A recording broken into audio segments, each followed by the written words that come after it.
शिशु गट क्रमांक 4 मध्ये आहे.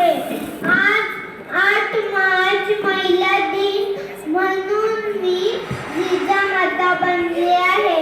जिजामातांचा जन्म 1598 मध्ये सिद्धखेडमध्ये झाला. त्यांच्या वडिलांचे नाव लखोजी जाधव, त्यांच्या आईचे नाव मालसा. जाधवांची कन्या, भोसल्यांची सून आणि शुभांची माता. भाग्य कोणते ते अंगणातली तुळस, गोठ्यातली गाणी, घरातली मान.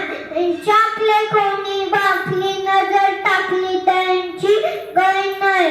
जिजामातांची स्वराज्य निर्मितीचे स्वप्न शुभांनी पूर्ण केले.